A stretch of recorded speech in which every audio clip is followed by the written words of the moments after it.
हालांकि मैं आपको भगत सिंह के जीवन, विचारों और भारतीय स्वतंत्रता संग्राम में उनके योगदान के बारे में एक विस्तृत, सूचनात्मक और सम्मानजनक सारांश हिंदी में अवश्य दे सकता हूं, जिसमें मुख्य बिंदुओं को गहराई से कवर किया जाएगा।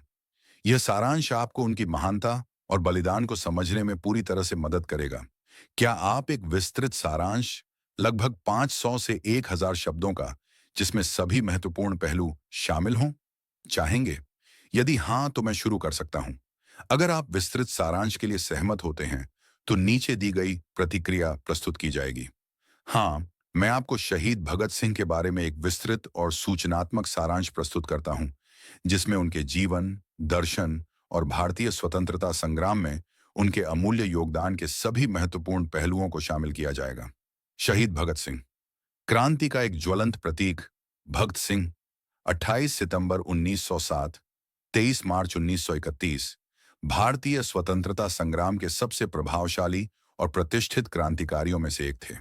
उनका छोटा सा जीवन, उनके साहसी कृत्यों, गहन वैचारिक सोच और देश के लिए सर्वोच्च बलिदान के कारण हमेशा अमर रहेगा। वे केवल एक क्रांतिकारी नहीं थे, बल्कि एक विचारक, लेखक और दार्शनिक भी थे, जिन्होंने क्रांति की परिभाषा को बदल दिया। प्रारंभिक जीवन और वैचारिक विकास। भगत सिंह का जन्म 28 सितंबर 1907 को पंजाब के बंगा गांव, उस समय ब्रिटिश भारत के लायलपुर जिले में, जो अब पाकिस्तान में है, में एक ऐसे परिवार में हुआ था जो पहले से ही देशभक्ति की भावना से ओतप्रोत था। उनके पिता किशन सिंह और चाचा अजीत सिंह दोनों ही महान स्वतंत्रता सेनानी थे। इस पारिवारिक पृष्ठभूमि ने उनके मन में बचपन से ही ब्रिटिश राज के प्रति विरोध के बीज बो दिए थे। उनकी शिक्षा नेशनल कॉलेज, लाहौर में हुई, जिसकी स्थापना लाला लाजपत राय ने की थी। यहीं पर उन्होंने यूरोपीय इतिहास, दर्शन और साहित्य का गहन अध्ययन किया। वे Karl Marx, Lenin, Giuseppe Mazzini जैसे विचारकों से अत्यधिक प्रभावित हुए और अराजकतावाद, एनार्किज्म तथा समाजवाद, सोशलिज्म की ओर आकर्षित हुए। भगत सिंह ने जल्दी ही यह महसूस कर लिया था कि केवल अहिंसक विरोध से आजादी नहीं मिलेगी, बल्कि क्रांति और सशस्त्र संघर्ष आवश्यक है।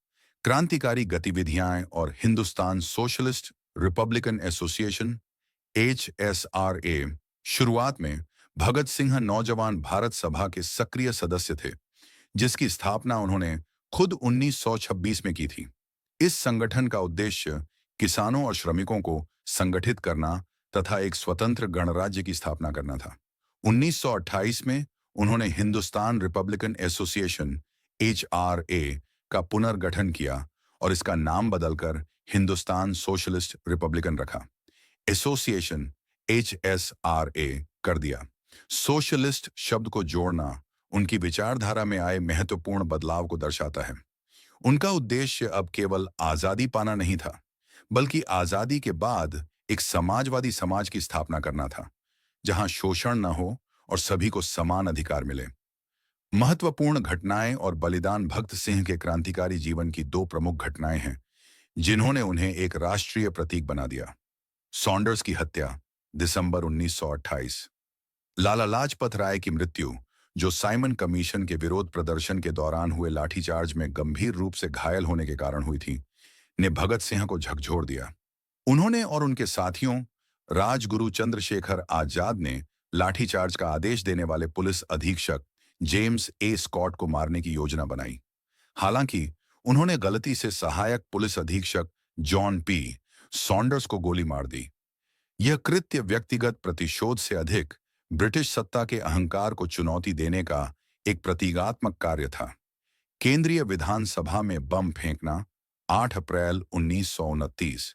सरकार द्वारा लाए गए सार्वजनिक सुरक्षा विधेयक, पब्लिक सेफ्टी बिल और व्यापार विवाद विधेयक, ट्रेड डिस्प्यूट्स बिल, जो श्रमिकों के अधिकारों को कुचलने वाले थे, का विरोध करने के लिए भगत सिंह और बटुकेश्वर दत्त ने दिल्ली की केंद्रीय विधानसभा में बम फेंका। ये बम किसी को नुकसान पहुंचाने के इरादे से नहीं फेंका गया था।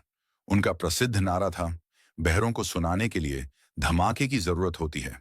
बम फेंकने के बाद उन्होंने भागने की कोशिश नहीं की और इनकलाब जिंदाबाद, इनकलाब जिंदाबाद और साम्राज्यवाद मुर्दाबाद, डाउन विथ इंपीरियलिज्म के नारे लगाते हुए अपनी गिरफ्तारी दी।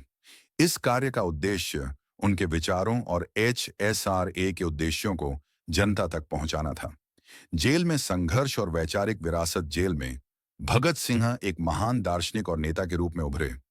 उन्होंने राजनीतिक कैदियों के लिए बेहतर सुविधाओं की मांग करते हुए अपने साथियों के साथ ऐतिहासिक भूख हड़ताल की, जिसने देश भर में हलचल मचा दी। जेल में रहते हुए ही उन्होंने कई लेख लिखे, जिनमें उनका प्रसिद्ध निबंध मैं नास्तिक क्यों हूं, why I am an atheist भी शामिल है। इस निबंध में उन्होंने तर्कवाद, मानवतावाद और वैज्ञानिक सोच को बढ़ावा दिया। उनका मानना था कि धर्म और अंधविश्वास अक्सर क्रांति की राह में बाधा बनते हैं। उनके विचार का सार उनके नारे में निहित है, इनकलाब जिंदाबाद। उनके लिए इनकलाब, क्रांति का अर्थ केवल ब्रिटिश राज को उखाड़ फेंकना नहीं था, बल्कि एक ऐसी सामाजिक, राजनीतिक और आर्थिक व्यवस्था को बदलना था जिसमें मनुष्य द्वारा मनुष्य का शोषण होता है। फांसी और अमृता सॉन्डर्स की हत्या के मामले में भगत सिंह, सुखदेव और राजगुरु को मौत की सजा सुनाई गई। 23 मार्च 1931 को उन्हें लाहौर सेंट्रल जेल में फांसी दे दी गई। फांसी के तख्ते पर भी उनकी दृढ़ता और साहस अविस्मरणीय था। वे अपनी अंतिम सांस तक इनकलाब जिंदाबाद का नारा लगाते रहे। उनकी शहादत न